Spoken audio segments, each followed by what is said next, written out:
Good morning and welcome back to Sunny Side Up. I'm your host, Michael, and joining me is Faith. Faith, how'd you sleep? Really good. Really good. And you know what's really good for us right now, Michael? What? What time is it? Like 9 a.m.? Yes. And we're doing the podcast at 9 a.m.? It's about a half hour to an hour earlier. Yeah. It's a big accomplishment. Yes, it is. I appreciate getting this done a little bit earlier because it's like taking up later and later of my day. I'm like, this has got to be fixed. We cannot allow this podcast to get pushed out of early morning. So thank you. You're a trooper this morning. So the first thing that I need to bring up with you is I like to do this thing when I go to a restaurant, and I like to I want the chef to tell me what to eat at their restaurant. Mm-hmm. So I usually just say something along the lines of like chef's choice. And growing up, I always I've done this throughout my whole life, and I always thought a little bit of me is like, God, you must be so damn annoying to the waitress, right? But then I was listening to these like non-TikTok food critics, like actual like have a name for themselves, and they were explaining that that's what they do when they're going somewhere to evaluate it. They want to know, chef, give us what you're excited about. Mm-hmm. Give us what you want.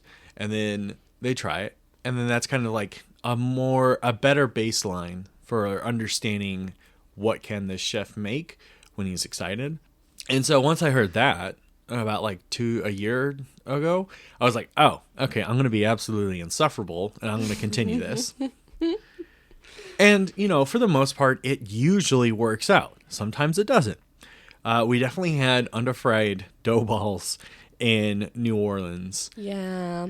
That was super disappointing, right? But then I went to this burger joint this week because I was just like, I just got to eat lunch outside of the office. I cannot do this. So I thought I'd give that burger place that we went to, or that we ordered out from a couple of weeks ago, I thought I would give it a second shot because I really liked it. The burgers had like kind of a different flavor going on. It was a nice like little combination of seasonings. That was good, yeah. Well, I went up and I was like, hey, would it be okay if I just did chef's choice?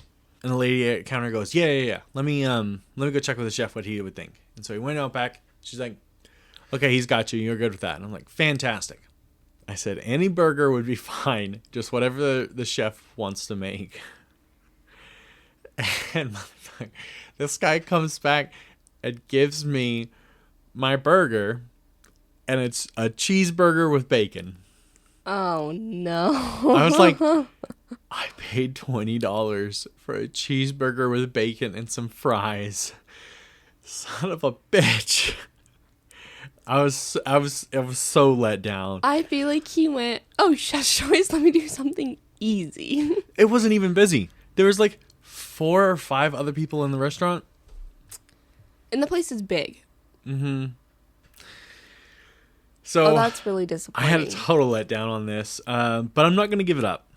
Because I've done this occasionally, right, throughout life, and most of the time, it's always worked out really well for me. Yeah, I will say, I thought you said the waitresses get like annoyed. You feel like they get annoyed. When I went to lunch yesterday, asked the waitress like what she'd get because I hadn't been. It was a Cracker Barrel, by the way. I hadn't been to Cracker Barrel in a really long time. Like my mom used to love Cracker Barrel, Michael. So I haven't been in a while, and I was like, I do not know what I want to get, and their menu is huge. Mm-hmm. I was like, I don't know what I want here, and so, friend I was with said like, oh, what should she get? She hasn't been here in a while. She starts listing off shit, and I was sitting there like, I am not ordering that. It was like, if you really like fish, try this, like... You really, asked her. Like, I didn't ask, by the way. I thought you said... No, the friend I was with asked, like, what she should get. Oh. And in my head, I was like, okay. And she literally was like... My point of this story was that she was actually excited to tell me those things. She was like, this is really good. Like, I really like this. I eat this, like... often when I work, like I could eat this like once a day. It's like listing off all these fish options, and I was like, well, now I feel bad that I'm not going to go with anything that she just said. Well, why should you feel bad? You're not the one that asked for it. I don't know. I just felt bad because she got really excited about it. It was like sitting there listing off all these things, and I was like, no. So anyway, she listed off all of these things, and I ended up getting chicken and dumplings. So I felt bad because she seemed excited. Well, I don't think you should feel bad because you did not ask about it at all. Yeah. But also, it's kind of like it's part of the job is like informing you what's there. True. Yeah. And it was fine. It was good. So now I got to talk to you about Allbirds. Faith, you've heard me talk about Allbirds before, right? Do you know what they are? Yeah, the shoe brand you like. Yeah. Well, they are no longer going to be a shoe brand. What the heck? Okay. It's about as the worst possible pivot and the most insane pivot I have ever seen a company do. So if you're not familiar with Allbirds, they were possibly one of the most comfortable shoe brands ever. So their whole thing was about sustainable shoes. And I'd like to point out part of their mission statement before I get to what we need to talk about. In their mission statement, it says, "We work with, not against Mother Nature, favoring both recycled and natural materials like responsibly sourced merino wool, tree fiber, and sugarcane. Every choice we make is a step toward a world we could all feel better about living in." And the rest of it goes on to talking about preserving the planet. And there's a lot, and the language of the site is just full of this, right? Well, turns out it's all bullshit. Oh, is it really? So, the sustainable and natural resource shoe brand has decided to pivot to become New Bird AI. They are going from making shoes to AI products. They sold off their assets. It's You're joking. No, the complete opposite of their mission. So what? Yeah, it turns out their messaging was just marketing. They never actually believed in what they were saying about sustainable and ethically sourced materials. All of that was just marketing. People with it? Because they were kind of expensive shoes.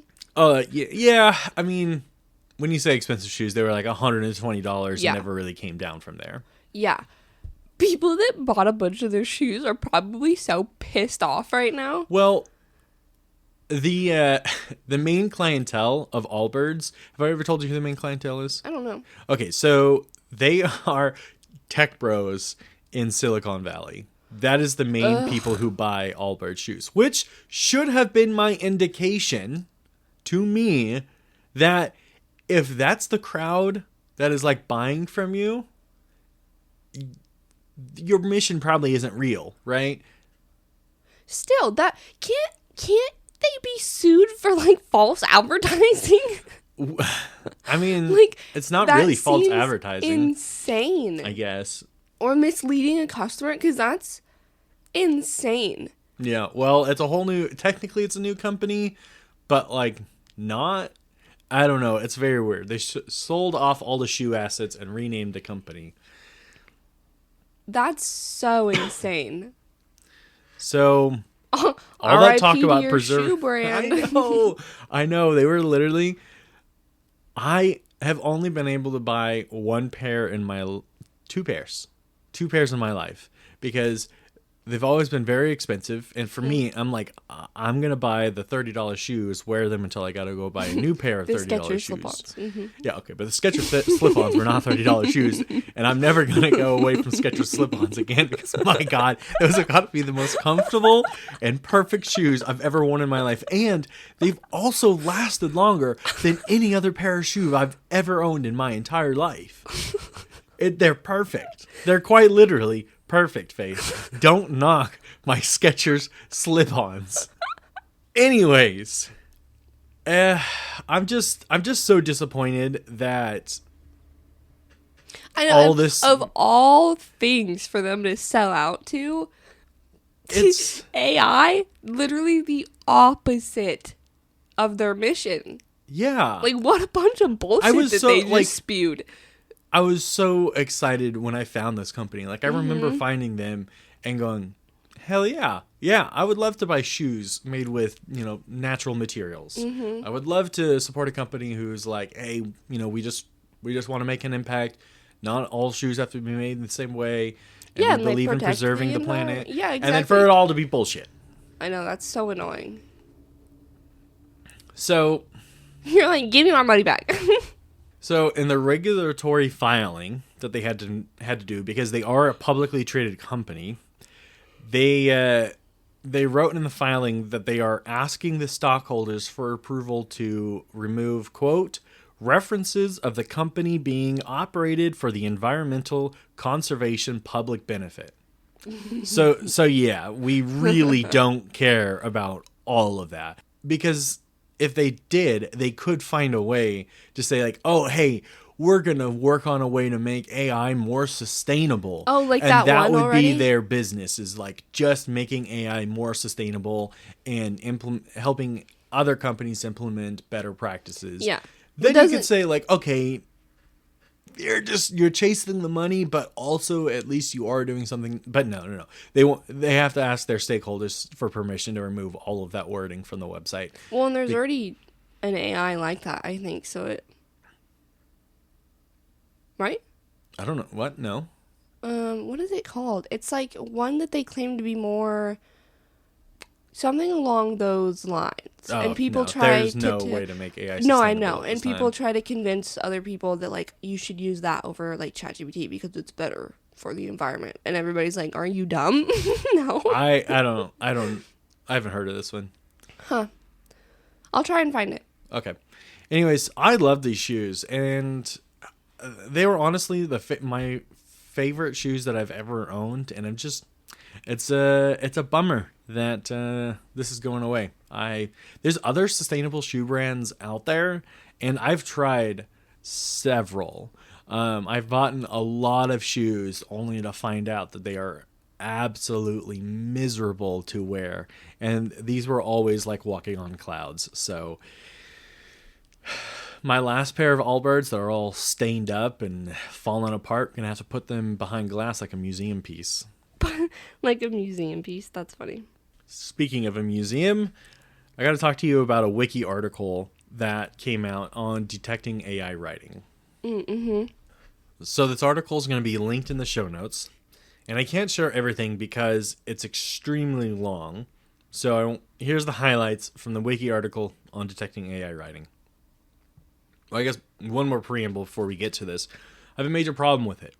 Everything they say about almost everything they say about detecting AI writing is pretty much just exactly how I was taught to write, and in fact do write since college. Yeah, that's the problem, is a lot of people that I don't know how, like, the exact word, like the way, like a more academic writing basically. Yeah, like if you know how to do if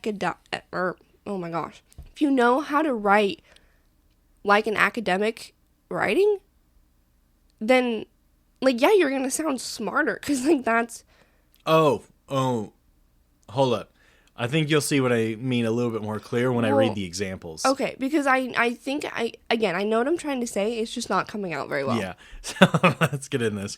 I just feel, the main thing is, I feel bad for every student who has to purposely now dumb down their writing. No, exactly. To avoid getting, like, triggering academic reviews from professors. Because I know one is going to be an M dash.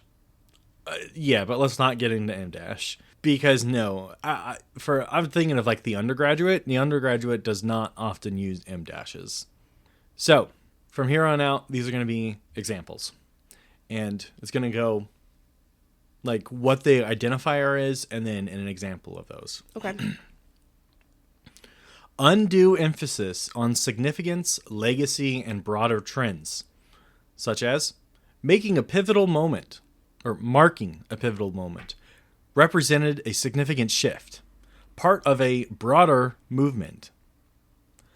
Next up, undue emphasis on notability, attribution, and media coverage, repeated national media coverage, highlighted by multiple independent reports.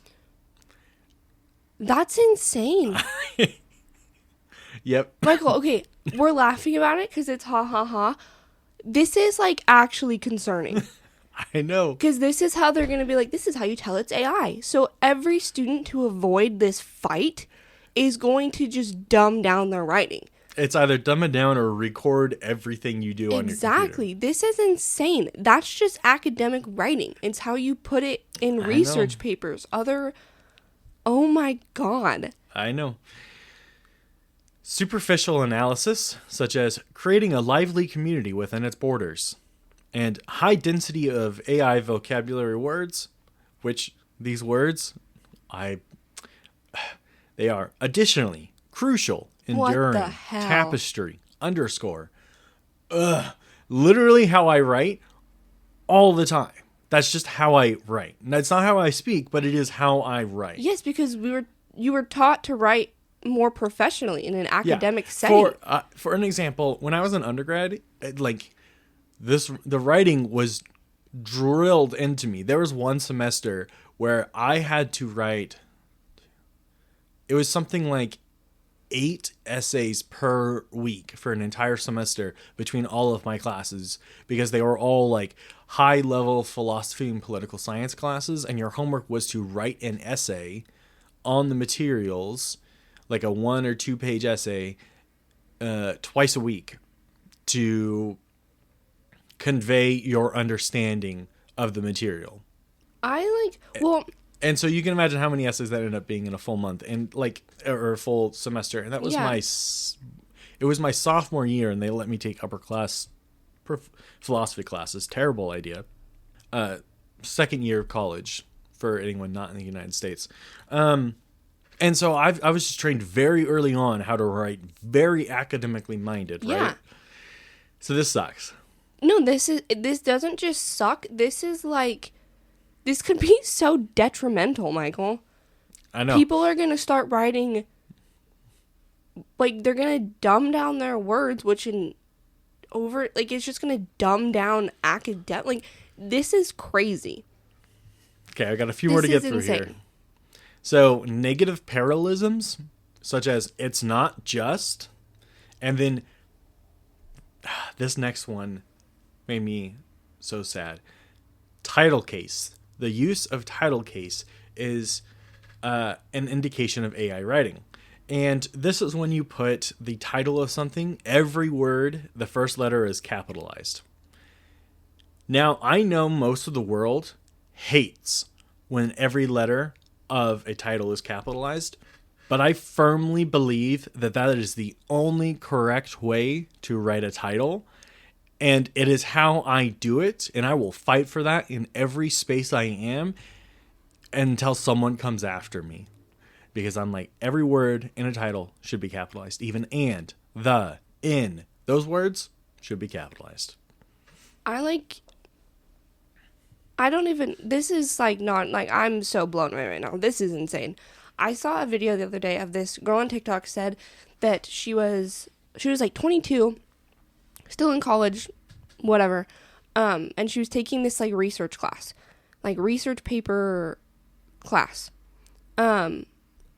So they had to like review their peers' papers, read through them. And she made this video and she was like, I don't understand where people learn to write. Like, how they got this far, that they're in a college research writing paper class, that they are using words like more and more and more. That's what somebody wrote in their paper. They sounded like they were in middle school. I think that's unfair. Michael, you didn't hear the examples that she wrote off in this paper? It sounded like they were never... It sounded like these people were never like, hey, that's not how you write a paper. Like, you don't use language. Like, even I know that you don't use language like that in papers. Yeah, but I think that's still a bit elitist. Like, you are putting someone down just because they come from a place where the school is severely behind everyone else, right? So I don't... Yeah, but it was an upper division college course. I mean... And it was a research writing analyzing class. Like, it was an upper division college course, and you made it that far. If it's an upper level division course, right, an upper division course, and that's what they're doing, clearly, again, the system failed them. The system should have had blockers in place to not let them. Exactly. That's what she was saying, too. She was like, how did this person go, like, never have been corrected up until this point? When I hear you say that, to me, that sounds like they're dogging on the person. No, it was more... I don't hear an argument against the system. I hear an argument against that person doesn't belong here. No, in my, I've always firmly believed that if you are never taught something, how are you supposed to know it? I have, like, always said that. That point was like, how did they get this far with nobody correcting them? See, I think that I have a hard time interpreting it that way, because I feel like it was too much focused on the person and saying, and like, instead of like even starting off with the system messed up here. Okay. You know? No, I see what you mean. But my point with that was like, how did they get that far and no professor, teacher, it's still anybody... that way. You're saying it. How did the system let them get that far? Yeah, that's a more appropriate wording. Because I think the way you say it does have a significant impact on your perception of the individual. No, I think so too. I think you're right. And like, again, I firmly believe that if you don't know something, like if you were never taught something, how are you supposed to know it? So if these teachers and professors and stuff never taught this person how to write well, then like, how are they supposed to know? They're going to write the way that they just talk. That's like a common, you know? And so I was like so baffled that it was an upper division college course and nobody had taught this person how to write. I was like baffled by it. Yeah. So my freshman year, I was taking like third or fourth year philosophy classes. I know that my second year of college, I was taking almost exclusively fourth year classes because it's what fit into my schedule. And for whatever reason, the department said, yeah, we don't need you to take the lower level philosophy classes before you take upper division stuff. See, that's what they did to me too, except I said, hold on a damn minute, I can't do this. Yeah. I probably would have learned a lot more in college if I had been forced to actually stick into the year that I was. Yeah, I did that my freshman and sophomore year. I think I was put into upper division classes that like a year, like they were at least a year ahead, and I had the worst time. I was like, I can't do this. This is not happening. Because not only is the content hard, but the professors are harder on you. My freshman year of college, and I had never experienced college before, and they immediately put me in upper division classes where the professors were like, figure it, like, get it done. I wanted to cry every day. So that was the start of my horrible experience. But you made it. Yay. I made it. Okay, I've got two more of these, and then we got, and then I'm out of examples. Okay. So the next one is unusual use of tables. And I'm like, I love getting to put in a little part of my spreadsheet into a document and to just shorten up how much writing, because you can convey a lot of information with a table, and you can read, and you can eliminate a lot of wording by use of even just a small little simple table, right? A lot less text to read through. So that one hurt a little bit because I'm like, I'm just an AI. And then the last one I have that I want to share, and by the way, this article is so long. I cherry picked a couple that I wanted to share because they were like directly relevant. But the last one is offers to receive constructive criticism, such as I'm open to any suggestions or feedback. That's literally just polite conversation. Yeah. Well, and here's the thing too, like this, like autistic kids and like kids with like that are neurotypical or this is like more of how they write. Like their writing is more academic just naturally. Which we've seen a lot of people who are neurospicy talk on TikTok about the fact that, hey, this is how I write, and I constantly get flagged for AI. Exactly. Like, this is insane. So kids now have to decide between, am I going to just dumb down my writing, or am I going to sit here, record every little bit of this in case that they flag me for AI and I have to fight them that this is my writing? Which I have seen people on TikTok claim that that's what they do now, is they literally set up a camera and record themselves. Which is crazy. Yeah. Shouldn't have to do that. Yep. Anywho, we got to move on from this. Because I'm going to start to get really sad here in a second. All right, so Monday morning came around this week, and our podcast hosting platform keeps track of metrics, like downloads, locations, devices, kind of the most basic set of stats you would want from a podcast. The problem with it is it's not always entirely like accurate, and what I mean is I have other analytics built into the code for the podcast, and it records statistics a little bit more accurately. And for whatever reason, our website just kind of misses a lot of traffic.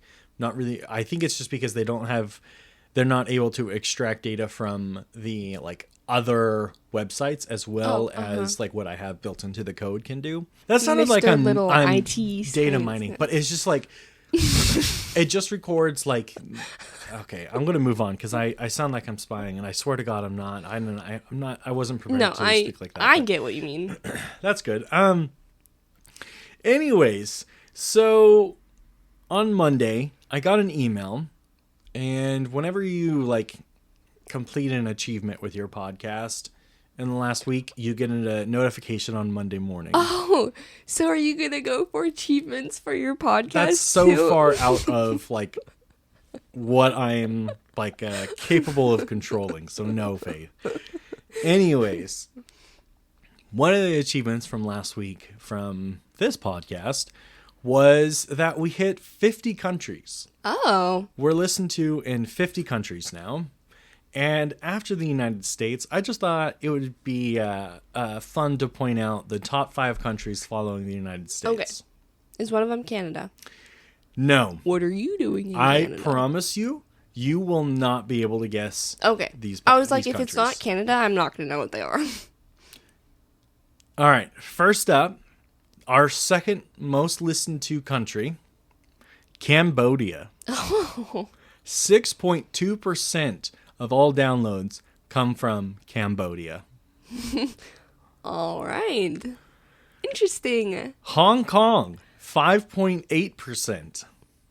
Vietnam, 5.74%. Australia, 4.45%. China, 4.45%. What the heck? 4 of our 5 are in Asia. Nice. And I'm like, sick. Cool. Not really sure how that happened, but I'll take it. So in honor of our second highest country, after the country we live in, I have a rare double movie recommendation this week because I had to bring a Cambodian film for our recommendation. Nice. And I searched quite a lot. Unless there's a hidden trove somewhere, I don't think there's a whole lot of Cambodian-made films available on the internet. There's definitely more than a few movies about Cambodia, but not made by Cambodia. So, this is perfect because we actually have a few movie things to talk about. But the Cambodian film I wanted to share is Before the Fall. Now, the caveat I want to say is it's probably not the best movie I could have picked because it's not a Cambodian director or screenwriter. It was directed by Ian White. And I wanted to try and find a movie that was like from start to finish all Cambodian. But I was having a little bit of trouble finding a movie that I wanted to recommend that was in that category. So we're going with Before the Fall from 2015. There's a few movies of the same title, so just be careful of that. If anyone is going to watch this, I did link it in the show notes. It's available for free on Tubi if you wanted to follow up. But it is a noir thriller set just before the fall of Phnom Penh, and I'm really hoping I finally got the pronunciation down. I don't know, but if I did, awesome. But it takes place in 1975, just as. Do you know anything about Cambodia? A little. What do you know? I don't know. Okay, so nothing. Like, I've heard about it. There's been, like, stuff that I don't know. Everything that I've heard about it, I don't remember. Okay, so this movie takes place right before the fall of its capital city, Phnom Penh, in 1975, by the Chinese-backed communists, and they overtook, and then there was a genocide. Millions died from the genocide. Went terrible. It took a while, but eventually the country was able to topple the communist regime. So anyway, this movie takes place before that, like right before it. And it's all about a nightclub singer who is playing her two lovers, one French, one American, as she's just focused on getting out of the city before it's overrun by the Khmer Rouge. Khmer Rouge. I'm butchering the pronunciation, but that is the offending group from the genocide. And so I tried to get this pronunciation down. I know it's off. I don't want it to be. But you can only learn so much on your own. So anyways, I thought this movie was really good. It was entertaining.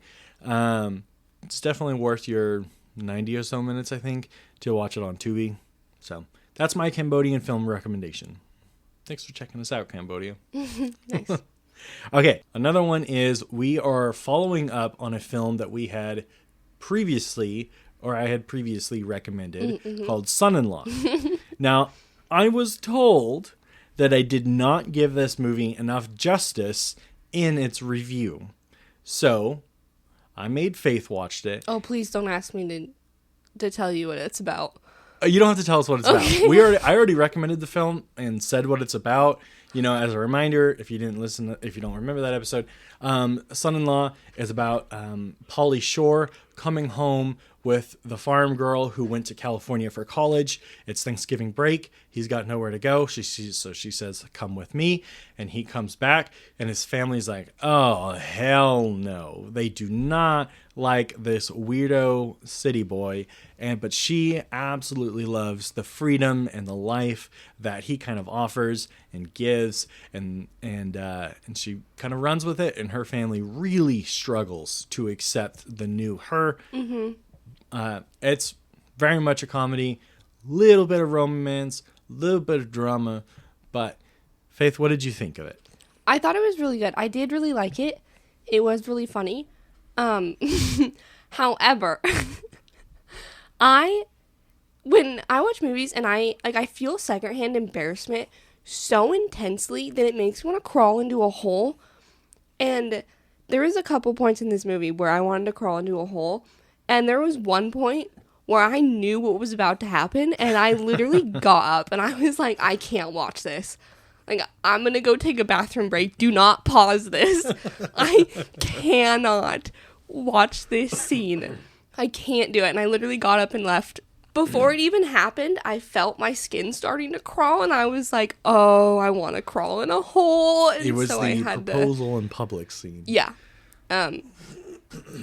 So I ran away and I came back when that was over because I could not watch that. Other than that, it was a funny movie. I did really enjoy it. But yeah, just if you get bad secondhand embarrassment, just your forewarning. And this was your first Pauly Shore movie, right? I think so. Okay, what did you think of Pauly Shore? I think I really liked him. Really? He I wasn't expecting you to like him, to be honest. As an actor, he's that was amazing. Like, he did a really good job. It's a that is his character archetype that he plays. Yeah, he does it really, really well. I say all, but there's always exceptions, right? Mm-hmm. But cool. Yeah. So maybe I'll show you some more Pauly Shore movies. Just, I can't. The secondhand embarrassment, Michael. I can't do it. Okay. I literally had to because when I get secondhand embarrassment, Michael can tell because I'm always covering my face. I have my head back and I'll have my hands over my face, or I'll have... Michael can tell. I think what you mean is it's very obvious. Or I'll have my arm over my face because I can't do it. And he'll just look over at me and he'll start laughing. I can't do it. Literally the other day I was watching one of my regular TV shows that I really like to watch, and it got so bad that I plugged my ears. You could fast forward. Secondhand embarrassment was so bad that I literally plugged my ears because I couldn't do it. Okay. All right. Now, the movie recommendation that I have been holding on to for a couple of weeks. It is the 2017 animated sci-fi action movie called Motherfuckers. It is a collab between a French and Japanese studios. I pronounce it like that because the title is Mutafukaz. Motherfuckers. So, the plot of this is that a pizza boy gets in a scooter accident and sees monsters. He's hunted down by some mysterious people that are Men in Black type, and ultimately has to fight a secret alien invasion that's running the city. Okay. It might be one of the weirder recommendations I've had. Oh. But actually, no. I think most of my movie recommendations have been this level of weird. But this show is a vibe. Great animation soundtrack. The English cast I really enjoy. The main thing I would say is you cannot watch it around the youth. I think I gathered that by the name. It's like they just learned how to cuss. There's so much cussing in this movie. It's pretty much just constant. But it's a very enjoyable film. Okay. All right, so I just showed Faith a trailer for this. And Faith, what did you think? Are you wanting me to watch it? No, calm. Okay, because I was I think I'll pass. Definitely. It had a very specific vibe to it that I don't think I would ever be interested in. Okay. So I do want to highlight a couple of the cast members because it does have a pretty big cast here. Vince Staples, Kenny Blank, Danny Trejo, Giancarlo Esposito, big names are in this. And it's a great film. I wouldn't say it's a great film. It's a good movie. It looks All insane. Right. It's that'd be your turn, Faith. What do you got to recommend for us today? Okay. Let me pull it up to make sure I have the right name. Okay. So, for the past, how long has it been? 2 weeks? I've gone so far into space. I don't even think a rabbit hole is what you can call what I've done anymore. I'm having a great time. I've learned so much, and it's been so fun. The other day, I learned NASA has an app, which I feel like that should have been common sense, but NASA has an app that has everything you could ever want, Michael. It's got pictures, videos, podcasts, images for kids. It has a radio that plays rock music. I've spent a lot of time on this app. So my recommendation, it's not necessarily a movie. It's I think it might be 40 minutes, 30 to 40 minutes. But it's called Moonbound. That's what I was watching the other day. So it's like a documentary? Kind of. I guess so, yeah. There's 2 episodes in this series of Moonbound. It's called Moonbound for All Humanity. And it literally just talks about Artemis too. That's But it's so cool and it's so well done. In the second episode, I think, they introduce all of the astronauts a little bit more deeply, like, and they ask them some good questions about, like, how they got there, where they came from. They kind of just give their stories, but not, like... So it's more like a 2-part documentary. Yeah, I don't know if they're going to come out with more of it. But they're not, like, sad, soppy stories, you know? Like... They don't, like, that's not the angle they took, and so, I don't know, I just really appreciated that aspect of it, but it's really good. It just goes over, like, Artemis 2, like, I don't know, it's really cool. It's called Moonbound, All for Humanity, and that's my recommendation, because I have been so locked in to this, that I watched that on my phone while doing nothing else, Michael, which is huge for me, actually. So, well, good job. Anyways, Moonbound or anything space related. Okay. And there's a ton on the NASA app. Like I'm gonna have a blast going through this. There's like Why with Nye. Bill Nye explaining stuff. Are you kidding me? So anyways, there's a lot of videos on there I'm gonna go watch. Highly recommend it. But highly, highly recommend Moonbound. All right, well that'll do us for this episode of Sunny Side Up. We'll see you next week.